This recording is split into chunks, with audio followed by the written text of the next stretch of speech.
Muy buenos días, nuevamente gracias por abrirnos la puerta de sus hogares en este sábado y gracias como todos los sábados a California Medios, a Rubén que se encuentra atrás de cámaras ahí moviendo en controles. Y bueno, en esta ocasión fue una semana pues bastante, con bastante programa, ¿no? Antes, profe, buenos días, don Emilio, por cierto, buenos días, ya entra directo a lo que iba.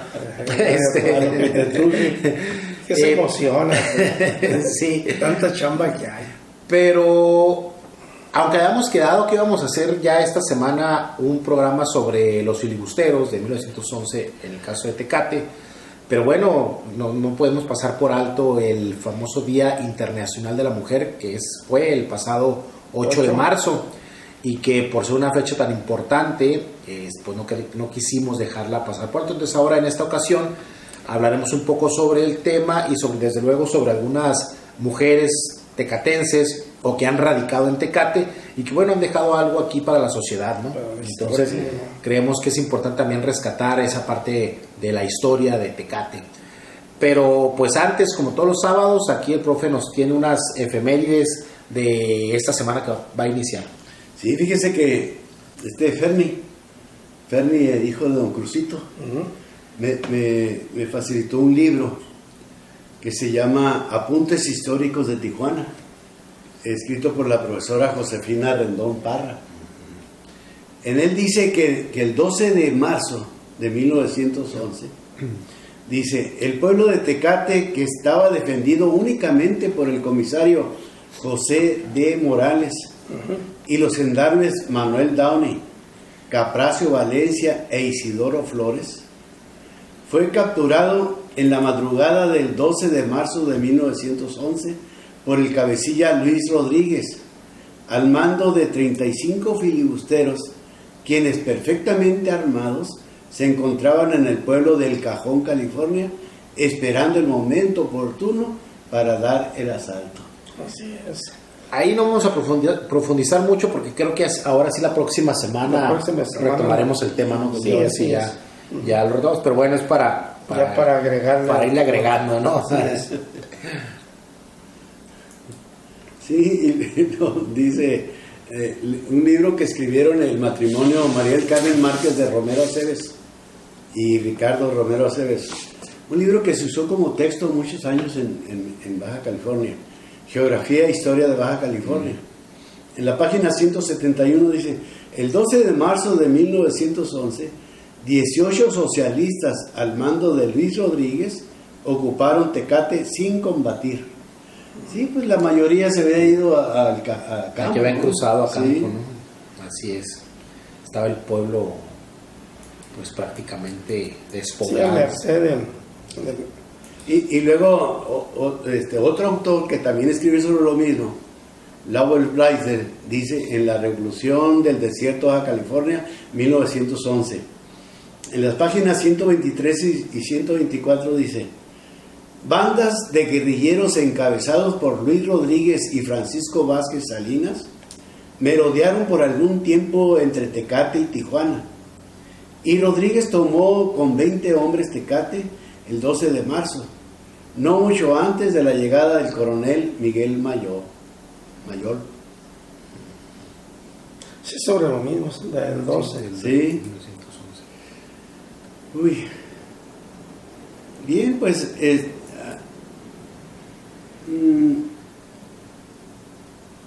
¿qué otro podríamos mencionar aquí?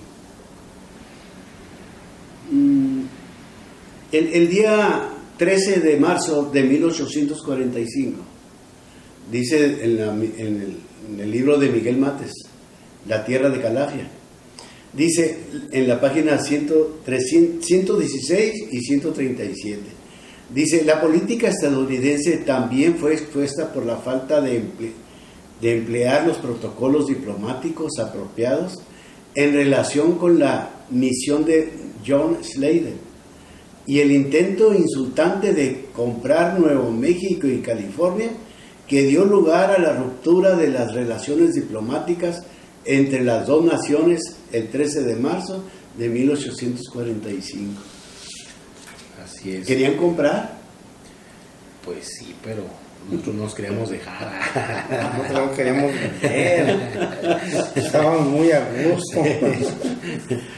Eso fue en el 45, ¿no? Y fíjense que el 13 de marzo de 1884 es denunciada la mina El Dorado en San Antonio de las Minas por Jorge Reyerson y H. McCormick, estadounidenses. En San Antonio de las Minas, pues aquí cerca, bueno, Sí, ahora cerca, antes no tan cerca, ¿no? El mismo 13 de marzo, pero de 1901, David Adams Romero, registrado en esa fecha en Ensenada, Baja California, nació el 3 de septiembre de 1862 en Tecate, Baja California, hijo de Andrés B. Adams, finado, y de María Romero, norteamericana de 55 años de edad. Abuelos paternos, David Adams y Ana María Burlander, ambos finados. Abuelos maternos, Teodoro Romero y María Verdugo. Sí, don Andrés Adams, pues fue uno de los primeros hombres que llegan por ahí a Nejí. Uh-huh. Y doña María Romero nació en ¿cómo se llama? Hay un poblado en California, Tulare, California. Tulare está bien al norte, casi para allá por Tulare, California.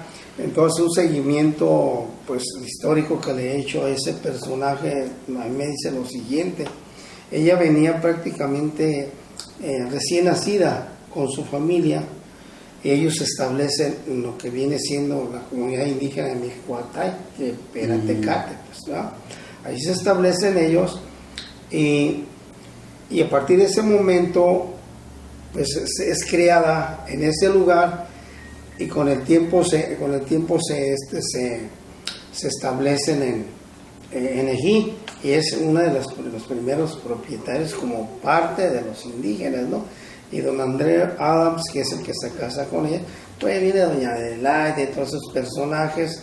Entonces ya emparentan con los señores Henao y todo eso. Es de la manera que, es más, es un personaje que, ¿te acuerdas, Héctor, en aquel calendario de retratos?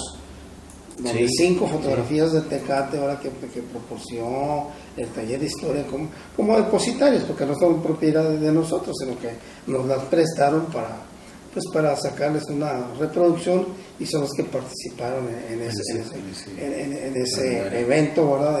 Del calendario de 5 retratos. Ahí viene doña María precisamente. Sí, sí me acuerdo, muy bonito retrato. Un retrato muy bonito. Aquí viene otro personaje, Refugio Contreras. Falleció el 13 de marzo de 1903 en Tecate, Baja California. Dice, a la edad de 8 años, o sea, ella era hijo de Refugio. Era hijo de Refugio. Mexicano, Refugio, pero era mujer. Mexicana, originaria de Tecate, Baja California, hija de Refugio Contreras y Rosario Sierra. Sierra, sí. Causa de su muerte, neuralgia.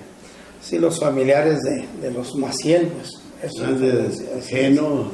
Sí, inclusive un también Refugio Contreras. Refugio Contreras, que se casa aquí en Tanamá. Por cierto, hay un rancho por ahí de parte de la familia. Hay mucha familia de los Contreras aquí en Tecate, ¿no? Traigo algo yo también, por ahí viene algo en eso de las mujeres de Tecate, vaya. Ahí viene algo también de los Contreras. Acá viene otro, Norberto Cota Morales, registrado el 13 de marzo de 1905 en Ensenada, Baja California. Nació el 17 de febrero de 1905 en Tecate, Baja California. Hijo de Manuel Cota, mexicano de 41 años de edad, y de María Morales, de 30 años de edad, originaria de Alta California, Estados Unidos de América. Abuelos paternos, Cipriano Cota y Josefa González, ambos finados. Abuelos maternos, Norberto Morales, finado, y Plácida Villa. Sí, doña Plácida Villa es uno de los 6 propietarios de Tanamá. De Tanamá. Sí, doña Plácida Villa, y ella vende por ahí no me acuerdo en qué año, en 100 pesos su propiedad, las caballerías que le tocaron en los... Después, claro, desde los primeros propietarios que aparecen en la historia, que era José Mogor, desde luego, ¿no? Y luego ya cuando se fracciona ese pueblo indígena de Tanama, que eran 2.500 hectáreas, ¿verdad?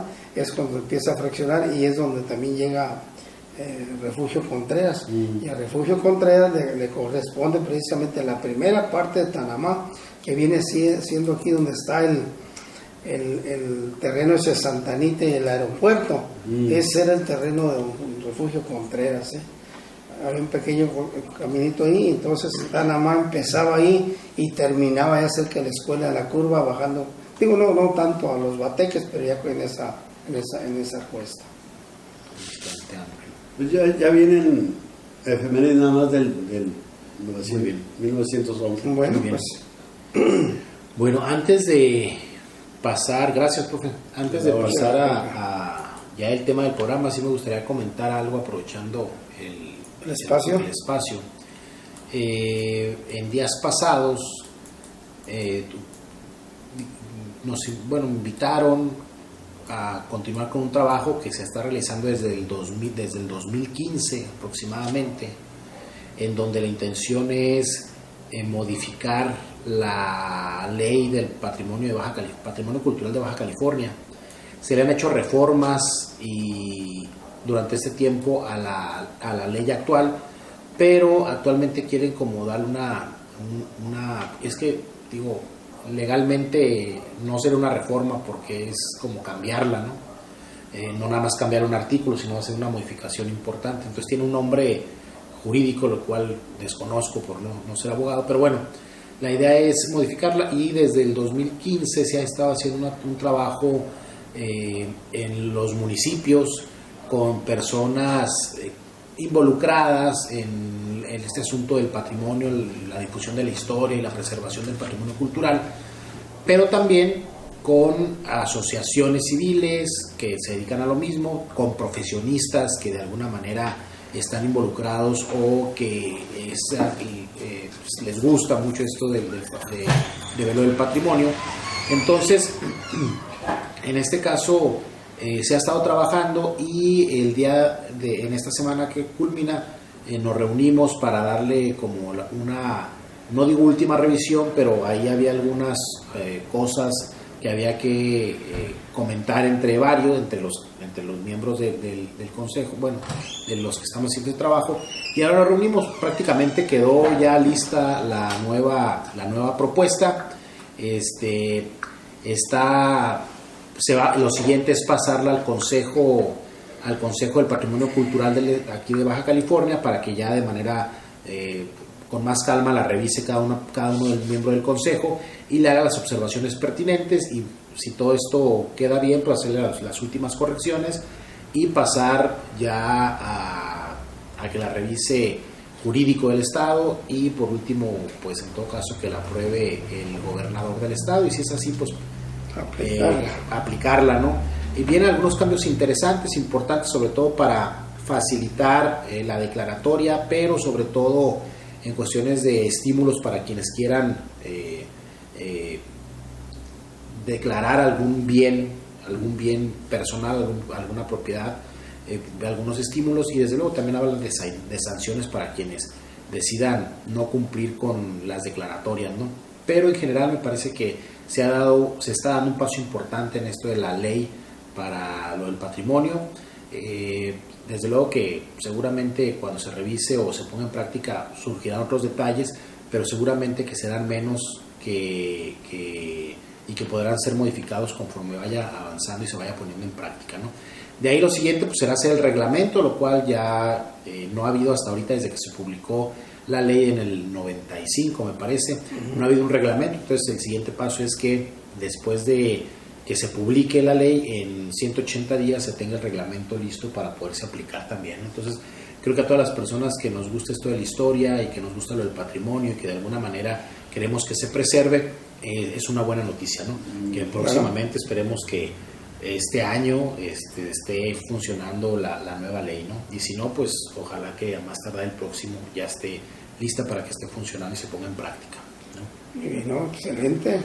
Muy bien. Porque hay muchos lugares que sí, ya están listos, ¿no? Por lo menos para proponer, pero... Así es, hay bastantes. Aquí bueno, ya lo veríamos en otra ocasión para no extenderme, pues no salirnos mucho del tema, pero me parecía muy importante comentarlo porque pues es un trabajo que se ha hecho de manera, si me permiten decirlo, colegiada, pues ya tiene más de 2 años que se está haciendo y que es un trabajo que se ha involucrado muchas personas de los organismos civiles, asociaciones civiles, desde luego también de los ayuntamientos, de los municipios, de los estados, del gobierno del estado, y que ha sido, no es algo que está preparando así como al vapor y para que salga, sino que se ha hecho a conciencia.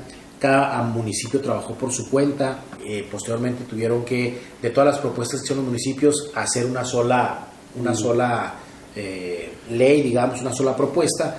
Y bueno, pues ahí como que congeniar, platicar dónde sí, dónde no se podía. Hay algunas cosas que pues sí nos gustaría que estuvieran en la ley, pero que invaden, ¿cómo llamarle?, jurisdicción federal, cosa que entonces el Estado no puede decirle a la Federación qué es lo que haga o no la puede condicionar. Digo, hay cuestiones ahí legales de jerarquías que pues aunque nosotros queramos no podemos hacerlo porque estamos invadiendo pues otras áreas, ¿no?, que no nos son de competencia del Estado. Entonces, bueno, uno que no sabe eso pues lo pone y quiere que esté, pero pues ya cuando lo empieza a platicar y le dicen cuáles son ciertas limitantes, bueno, pues tiene que buscar otra manera o definitivamente pues sí, bueno, pues ni modo que se quiten. Entonces ha sido ese trabajo que se ha hecho y ahora pues simplemente hacer esas como leves correcciones o cosas de interpretación que no quedan muy claro, ¿no? Entonces ahí va, son buenas noticias, esperemos, como les digo, pues próximamente ya tener en funcionamiento esta nueva ley, ¿no? Así que bueno, Héctor, muy bien, pues ¿qué les parece? Pues felicidades y ojalá todo sea para bien. Ojalá que sí. Por pronto ahora hubo representantes de Mexicali, de Ensenada, de Tijuana, desde luego de Tecate, fue aquí en Tecate la reunión, de Rosarito me parece que no vinieron, pero de los otros municipios sí hubo presencia, ¿no? Desde luego de gobierno del estado, por medio del ICBC, ahí estuvieron presentes los responsables de ICBC. Entonces, muy buen trabajo se está haciendo, un trabajo de 4 horas estar ahí sentado revisando una mala ley, pero creo que muy productivo. Pues bien, continuamos con el tema ahora sí sobre el Día Internacional de la Mujer, por qué lo conmemoramos, qué conmemoramos, y muy bien. Como cada 8 de marzo, a veces causa cierta polémica en algunas mujeres o en algunos estratos el que uno felicite a la mujer, ¿no? Dice, pues el Día de la Mujer, entonces todo lo normal es pues felicitar a la mujer, ¿no? Y bueno, en realidad, y lo que tienen razón cuando lo comentan algunas de ellas, es que pues en realidad no es una celebración, no es algo como de fiesta, ¿no? Es decir, felicitar a la mujer, al quien con sus reservas lo dice, es como felicitar a los estudiantes en México por el 2 de octubre, ¿no? Felicidades por el 2 de octubre. Y cuando un sacrificio. Así es, entonces dice, es como esta dimensión, donde en realidad es una conmemoración más que una celebración.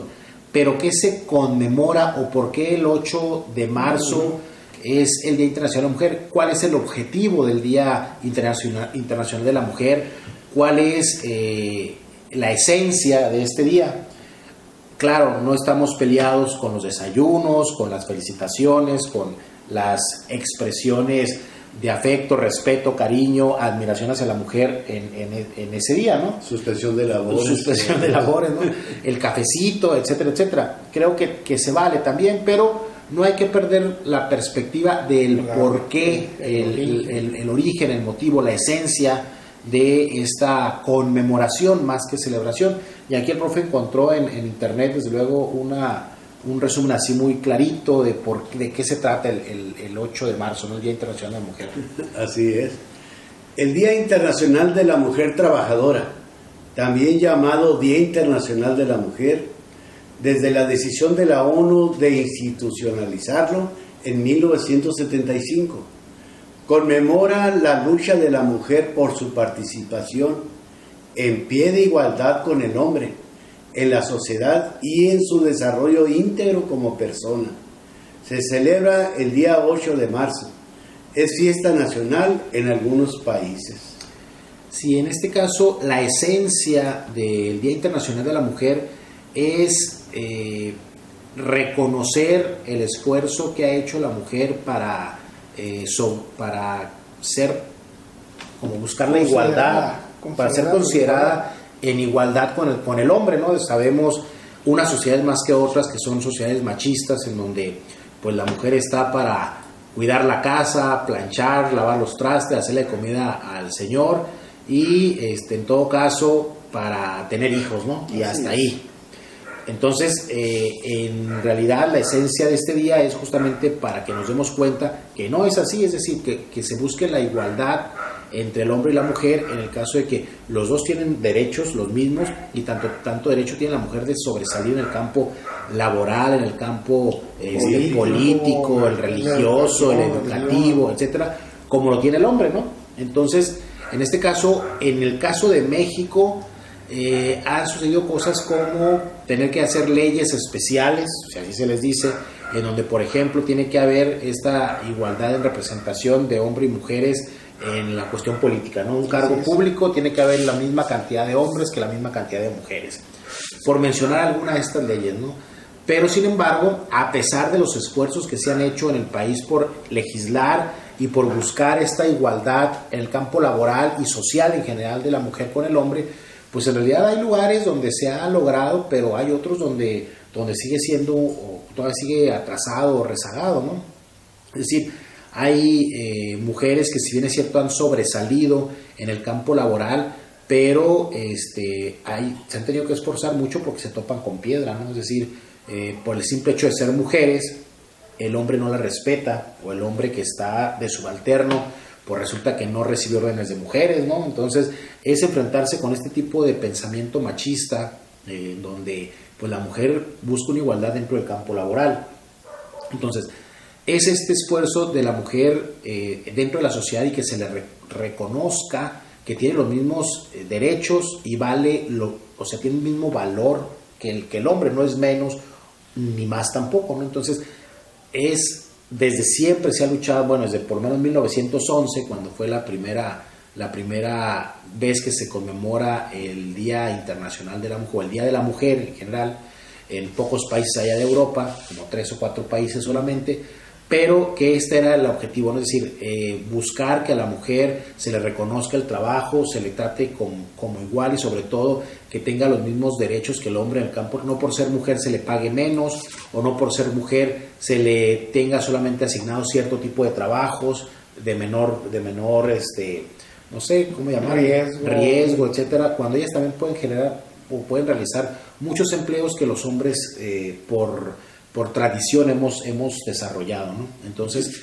va más enfocado a ese lado lo que es la conmemoración del Día de la Mujer. Entonces, de luego, no está de más felicitar a nuestras mujeres conocidas, compañeras de trabajo, familiares, etcétera, etcétera, pero yo creo que la mejor manera de felicitarlas ese día, pues justamente es apoyarlas y seguir luchando por esta igualdad entre el hombre y la mujer, ¿no? Y tratarlas como iguales y tratarlas dentro del trabajo, el campo laboral, dentro de la sociedad, pues reconocerlas como una igual, ¿no? Como una persona igual, con los mismos valores, con los mismos derechos que el hombre tiene, ¿no? Sí, había un dato por ahí, profe, de la muerte, el incendio, ¿no? Sí, aquí lo tengo. A ver, ¿podría darnos a conocer, profe? Sí, dice que el 25 de marzo de 1911, más de 140 jóvenes trabajadoras, o sea, exactamente 146 mujeres, la mayoría inmigrantes, murieron en el trágico incendio en la fábrica de camisas Triangle Shirtwaist de Nueva York. Este suceso tuvo grandes repercusiones en la legislación laboral de los Estados Unidos y en las celebraciones posteriores del Día Internacional de la Mujer se hizo referencia a las condiciones laborales que condujeron al desastre. Sí, en este caso estas mujeres estaban en huelga por no tener buenas condiciones laborales, es decir, pedían un horario de trabajo, pedían tener buenas condiciones laborales y se ponen en huelga porque no se las dan, les cierran con llave, hay una de las salidas de la escalera e inicia el incendio y al estar bajo llave no pueden salir, entonces es por lo que fallecen, ¿no? Entonces esto, si bien es cierto que son algunos años, son en 1913, 14 si no me equivoco, ya se había conmemorado en 1911 la primera vez el Día de la Mujer, pero esto como que toma fuerza y es que se retoma para conmemorar año con año esta tragedia que padecieron estas mujeres, con el objetivo de seguir luchando por estos beneficios laborales de la mujer, ¿no? Que bueno, ya ahora pues no solamente es cuestión laborales, no en lo laboral solamente, sino en lo social, en lo jurídico, o sea, buscar la igualdad en todos los ámbitos, como bien dijimos, de una sociedad, ¿no? Así es. Entonces, esto fue a nivel internacional. Con el paso del tiempo, desde luego va a irse conmemorando en diferentes partes de Europa, América, pero como dijo el profe al inicio, en 1975 la ONU se como apropia o se interesa por este día y entonces lo nombra a nivel internacional. Es a partir de ahí que es el Día Internacional de la Mujer, desde 1975, y desde entonces se ha conmemorado de diferentes maneras, ¿no? Actualmente no solamente es conmemorar, sino hay diferentes actividades, desde, no sé, conferencias, exposiciones artísticas. Se ha vuelto un tanto más cultural esta conmemoración, un tanto más cultural, artística, mejor dicho, y desde luego no falta el desayuno, el cafecito, ¿no? con las mujeres, ramo de flores, claro, lo cual está muy bien, pero no hay que quitar el dedo del renglón de, bueno, cuestionar por lo menos cada año qué tanto se ha avanzado en esta legislación, en esta igualdad de la mujer dentro de la sociedad. ¿Y por qué se está conmemorando? Y por qué está conmemorando, desde luego, no perderlo de vista, ¿no? Entonces, pues es una lucha que desde años atrás tienen las mujeres por buscar esta igualdad, y que por lo menos el Estado de Emilio fue hasta en el caso del 56 en México, donde se les otorga el derecho al voto, ¿no? Así es. Entonces, pues son parte de estos logros que la mujer ha tenido en la sociedad, porque se le reconoce que, bueno, es ahora sobre todo que ya también forma parte importante dentro de las economías familiares, en donde la mujer ha salido a trabajar y ahora es una pieza importante en el sustento familiar, ¿no? Y luego otra cosa, por ejemplo, Tecate, la participación de la mujer es a partir de 1963, fue parte, como tú lo estás comentando, de la economía familiar.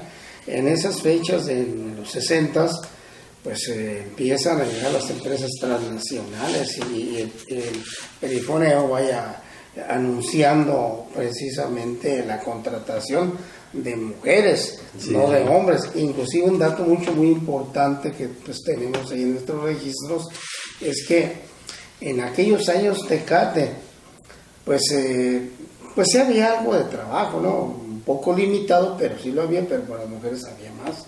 Y es ahí precisamente cuando Tecate implementa ya el cobro de la entrada a los bailes a las mujeres. Es en esas fechas. Que den igualdad, pues también que den igualdad. Entonces yo me acuerdo cuando cobraban 10 pesos a las mujeres. Ah, sí. Pero antes era nada más el hombre que pagaba y las mujeres eran gratis.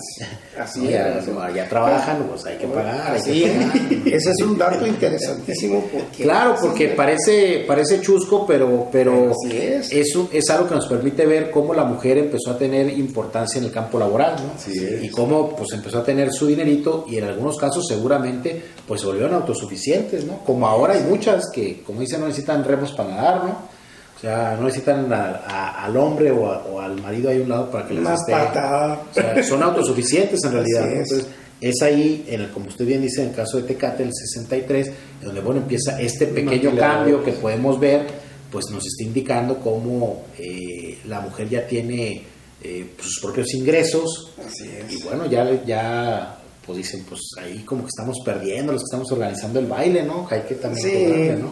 Yo creo que personas que conocen la historia de Tecate, principalmente en esa área de las maquiladoras, no hay que perder de vista que la primera maquiladora en Tecate fue en 1959. A partir de ese 1959 era una maquiladora familiar. Nada más esa familia trabajaba para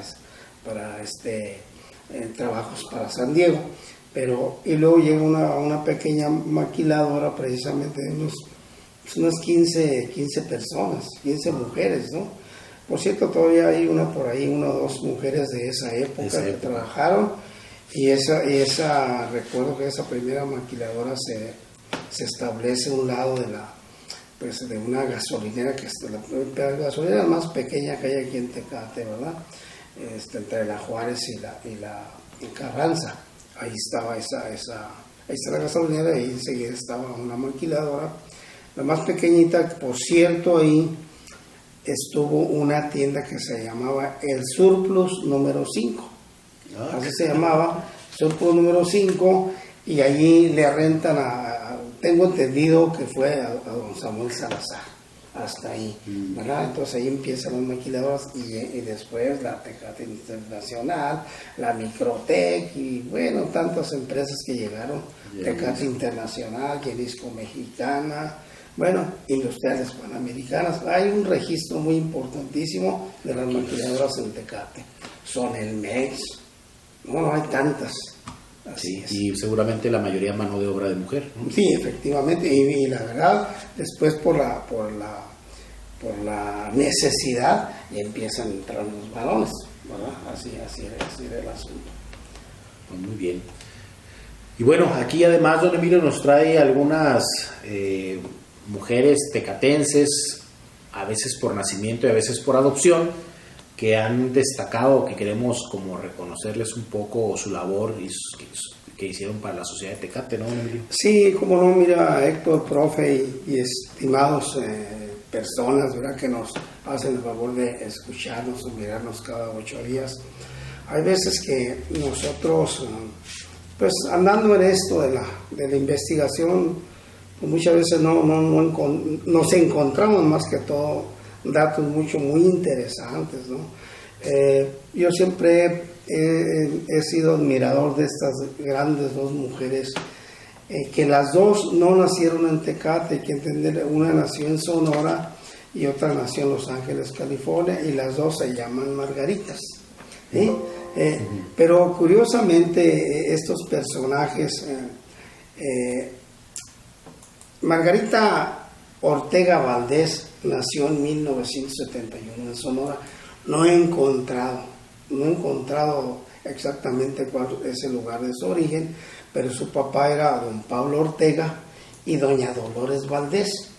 Bien, sonorenses desde luego los dos, ¿verdad? Ellos arriban bueno, Margarita se casa en Arizona en 1893 con Pascual Gortari. Bien, entonces este matrimonio, igual que la familia de el señor Ortega y la señora Valdés, viajan a Tecate en esa misma década de ese año, ¿verdad?, de esos años, y se establecen. Fueron precisamente los dos, tanto don Pascual como ya doña Dolores. Ellos fueron pioneros colonizadores, porque los dos se hicieron acreedores a tierra en caballerías. Por ejemplo, don Pablo tenía la parcela número 24 con una caballería, ¿verdad?, que le tocó de tierra, y doña Dolores tenía la número 22 con la misma cantidad en tierra. Bueno, pero es importantísimo esto, porque estos personajes, por ejemplo, doña Dolores Valdés, ella tuvo lo que viene siendo donde se ubicaba ese predio tan importante del que vamos a hablar un poquito. Era la colonia Luis Donaldo Colosio.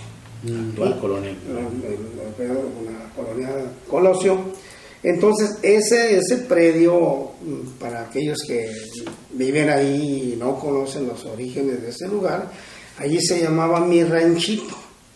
Así era el nombre, Mi Ranchito era el nombre del rancho, por decirlo así, de la señora Valdés.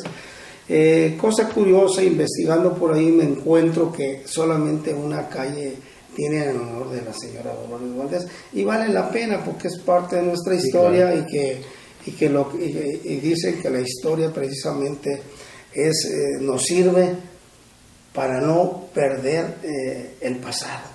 Para eso nos sirve la historia, recordar y no perder el pasado, y es donde y el origen de aquellos asentamientos que se dieron de las familias. Bien, pues ellos eran los padres de Margarita Ortega Valdés. Bien, se casa en Arizona con Pascual Gortari. Entonces, como ya vuelvo a repetir, se vienen en esa década a Tecate, y todos, pues, pioneros colonizadores se asentaron aquí. Pero Margarita queda viuda de Pascual Gortari. Les comentaba yo en alguna ocasión que Pascual Gortari había fallecido aquí en Tecate, pero pasa lo siguiente, él es golpeado en una cantina que estaba en Estados Unidos, a la línea, por decirlo así, pero era en terreno de Estados Unidos, y a los pocos días fallece. Entonces Margarita se queda viuda, vuelve unas segundas nupcias, y se casa con Manuel de Mara. Manuel de Mara, pues hijo de un pionero colonizador, de don Jesús de Mara, y doña Concepción García, sonorenses también, pioneros colonizadores. O sea que en aquel entonces las familias pues se emparentaban, era lo que había. No había mucho, no había mucho de escoger, ¿no? 50 familias. Así es. O a veces ni familias, era el individuo, ¿no? Así es. Entonces, pero ¿qué es esta Margarita Ortega Valdés? Pues una mujer, pues inquieta, vaya. Para ese entonces recuerdo que nos dice el documento que ella estaba en Los Ángeles en 1910 e ingresa al Partido Liberal Mexicano. Entonces, invita en 1911, ¿verdad? Invita a su esposo a participar con ella. Entonces él no participa, dice que él no participa. Que es mejor de afuera. De afuera, dice, de arriba sí, se ven mejor los aquí toros. Recordar para quienes nos ven que el Partido Liberal Mexicano, en este caso, estaba liderado entre otros por los hermanos Flores Magón. Así es. Acá en Los Ángeles. En Los Ángeles. Entonces Margarita ahí ingresa al Partido Liberal Mexicano y posteriormente invita a su esposo, quien no hace eco, digamos, a la invitación. Sí. Entonces ella continúa con su lucha, inclusive llega según este documento, y quiero hablar de este documento que es importantísimo para que ustedes lo conozcan. Ese documento lo tuvo en sus manos, era de su propiedad de la señora Caraveo, en paz descanse. ¿Sí? Este trabajo yo lo saqué de ese documento, pero aparte tuve la fortuna de hacerle algunas entrevistas a la señora Caraveo al respecto de los Valdés y de los Ortega, que eran también familiar lejanamente de ella. ¿Sí? Entonces, de esa manera he complementado este material. Falta mucho, pero la verdad es un documento valiosísimo para la historia de Tecate. Hay que ir formando ese documento, porque vale la pena, pues no olvidar a doña Margarita Ortega Valdés por su participación. Bien, entonces ella llegó, según este documento, a participar como emisora en el correo a caballo, y aparte como enfermera en esos movimientos del 11, ¿no? Y pues los alcances de este personaje es hasta llegar a Chihuahua, cuando estaba sitiado por Pascual Orozco, y Francisco Villa. Hasta ahí dejamos a doña Margarita Ortega Villa en su participación en ese periodo, pero vale la pena, de verdad, vale la pena conocer este personaje. Sí, claro. Así es. Y fue, vamos a decir que vivió mucho tiempo en Tecate, y sus padres aquí estuvieron, toda su familia, como otros sonorenses, porque pues aquí murieron, muchas familias de esas que llegaron de Sonora, de otras partes de las entidades federativas, aquí murieron, aquí dejaron su esfuerzo de trabajo precisamente en la colonia agrícola de Tecate. Bien, pues este es algo de doña Margarita Ortega Valdés. Vamos con otra Margarita, que casi no se conoce mucho de ella, pero Margarita Félix Villa, ella era hija de don José de Gracia Félix y de doña la señora Juana Villa. Margarita nació en Los Ángeles en 1872. Ellos se vienen a Tecate, ¿verdad? Pues viene una familia muy numerosa de don José de Gracia Félix. Ellos eran sonorenses, eso sí los tenemos ubicados, ellos eran de Álamo, Sonora, muy ubicados. Entonces, Margarita Félix Villa se casó, que ya hemos platicado algunas veces de este personaje de don Ramón Contreras Preciado. Este personaje, para que alguien que no conozca algo de él, pues sepa quién fue don Ramón Contreras Preciado. Don Ramón Contreras Preciado llega a Tecate en esas mismas épocas, porque tengo entendido, porque tengo una copia de su título, ¿verdad? De sus tierras. Fue la parcela número 14, que es donde se ubica la colonia militar. Ahí la colonia militar. Y precisamente él se casa con Margarita Félix Villa. Bien, ella hija, pues, el hijo de don Victoriano Contreras y de doña la señora Preciado, se me olvida, Consuelo Preciado, tengo entendido, por ahí, no me acuerdo muy bien del nombre. Entonces, ¿qué es lo que sucede con Margarita Félix Villa?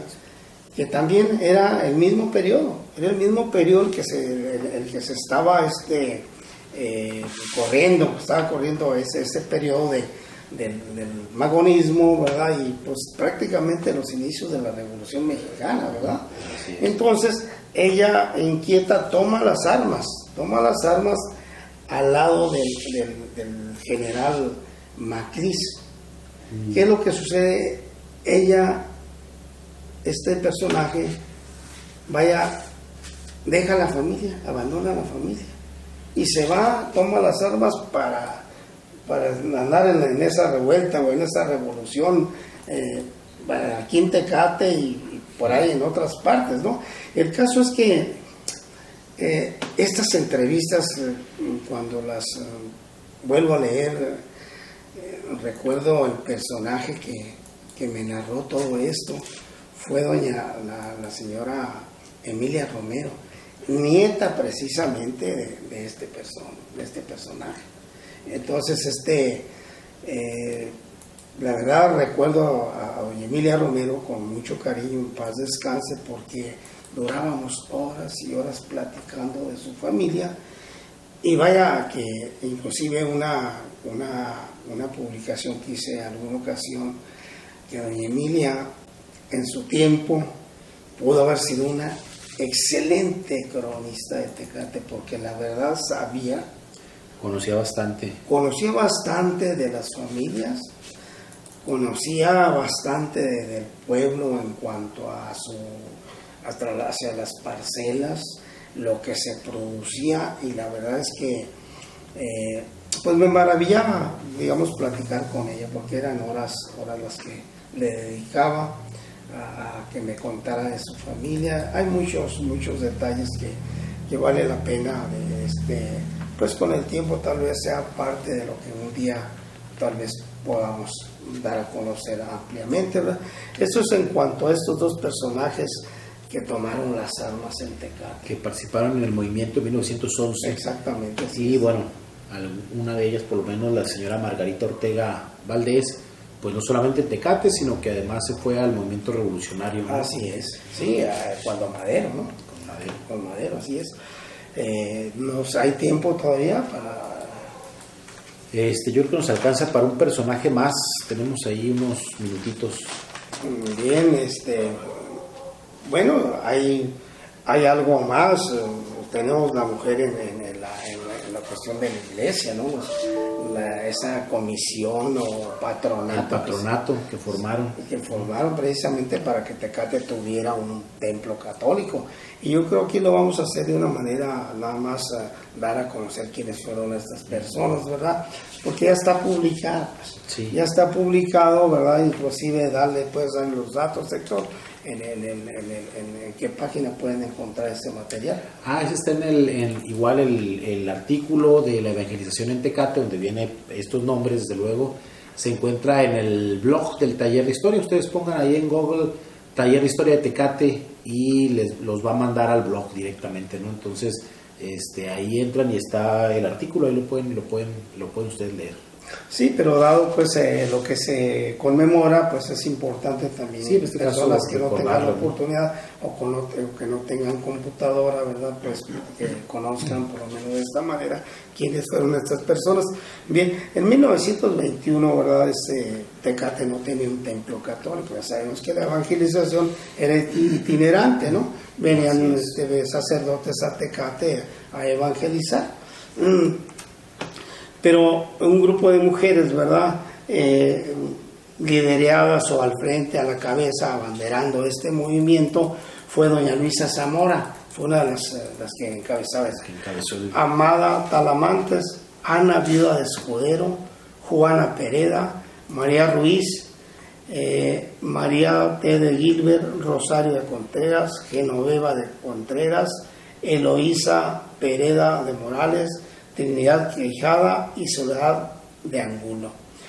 La solicitud para esa gobernación se hace el 27 de octubre de 1921.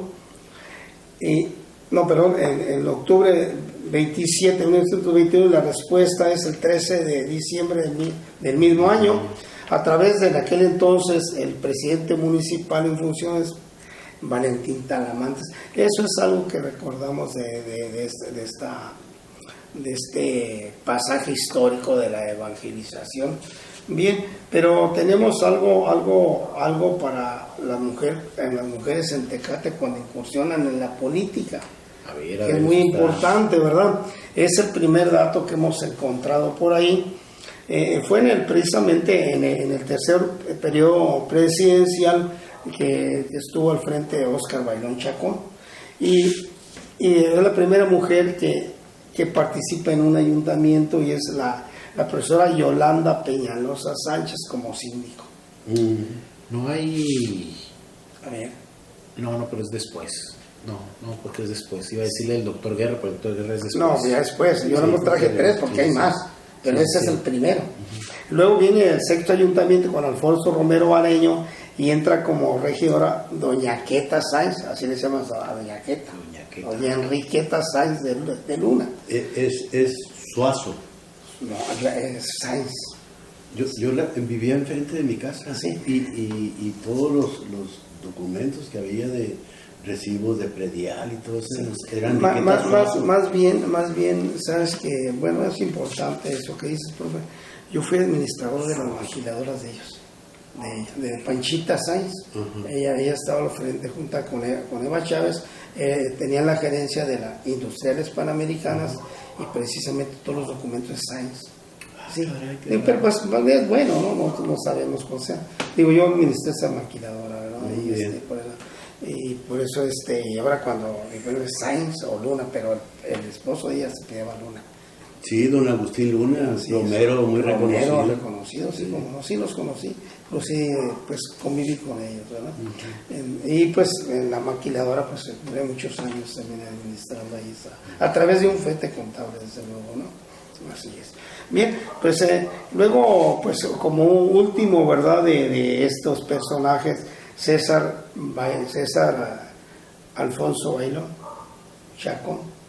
En en ese periodo César, ¿verdad?, le da oportunidad a María Inés Medina Durán como regidora e Irma Rosa Pérez de Arredondo.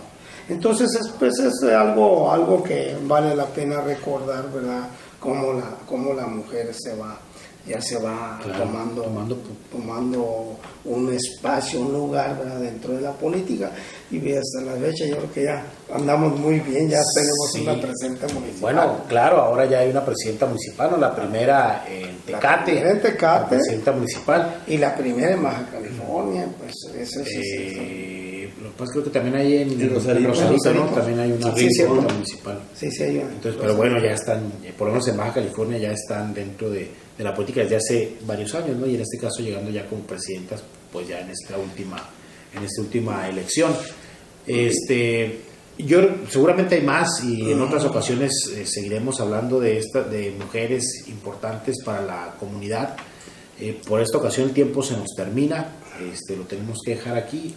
Profe, don Emilio, pues muchas gracias, agradeciendo nuevamente a California Medios el espacio, a ustedes que nos permiten y nos sintonizan cada sábado, y nos veríamos la próxima semana, ¿no? Y ahora sí, hablar sobre el movimiento filibustero, o sobre el movimiento armado en 1911. Los estragos que causó en Tecate. Así es. Entonces, bueno, que tengan buen fin de semana, nos vemos el próximo sábado. Así es.